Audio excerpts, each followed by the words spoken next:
Today is the third time I stand before this court to deliver a victim's impact statement for my brother, Matthew Clark Bristelli. Just like the first two times, I don't want to be here, but I have to be, because Matt no longer has a voice. It was permanently silenced. At Catherine's sentencing, I talked about the Black Widow that trapped my brother in a web of lies and abuse. The Black Widow that slowly injected venom and devoured my brother. At Kevin's sentencing, I talked about brotherhood and betrayal. Matt welcomed Kevin into his family as a brother, and Kevin repaid that trust by shooting him in the back. My mother, Dionne, buried her son. Paul and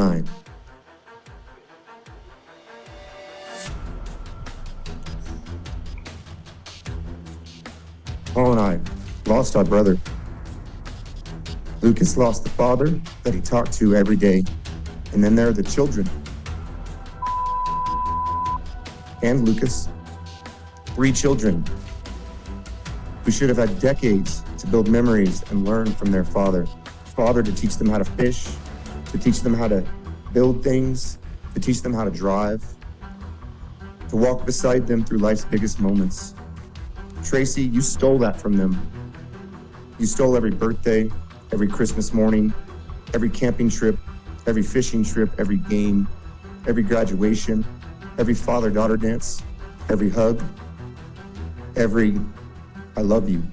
Above all else, Matt was loyal. He was loyal to his family. He was loyal to his wife, Catherine, even after she cheated on him several times. He was loyal to the people he loved. Maybe that was Matt's greatest flaw. He believed people when they told him they loved him. He believed Catherine on the final phone call when she said, I love you too. As he unknowingly drove to his execution, orchestrated by you, Tracey Grist. Tracey, the first time I met you was Matt and Catherine's wedding. The first words you said to me before even introducing yourself were, you know Katie's not a bad person.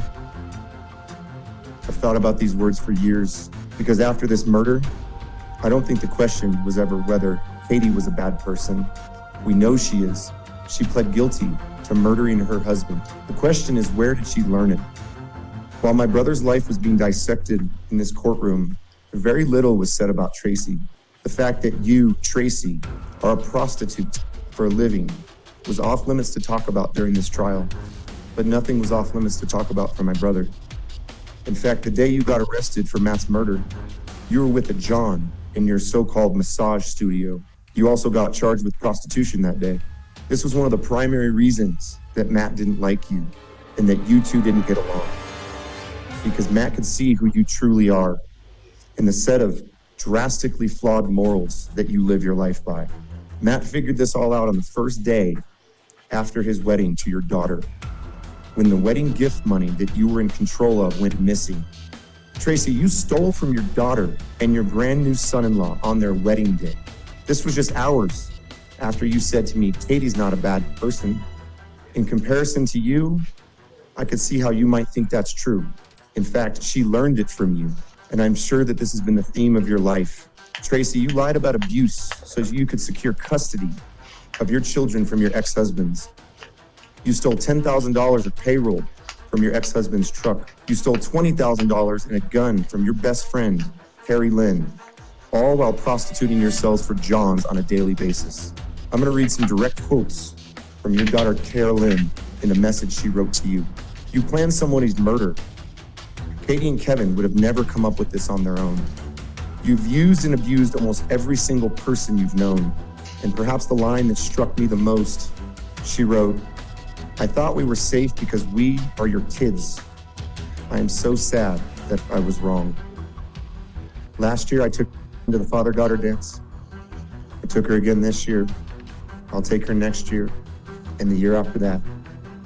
Someday, I'll be the one that walks her down the aisle and teaches her to love and care for her husband, unlike her arachnid mother and her demon grandmother. But every one of those moments that I step in for should belong to Matt. You stole that from Matt, Lucas, and countless others. No matter how much Kelly and I give these kids. We cannot give them their father back. We cannot give them the same love that Matt would have for them. This is what you stole from them, Tracey. Tracey is a demon who poisoned her own family, and through them, she murdered mine.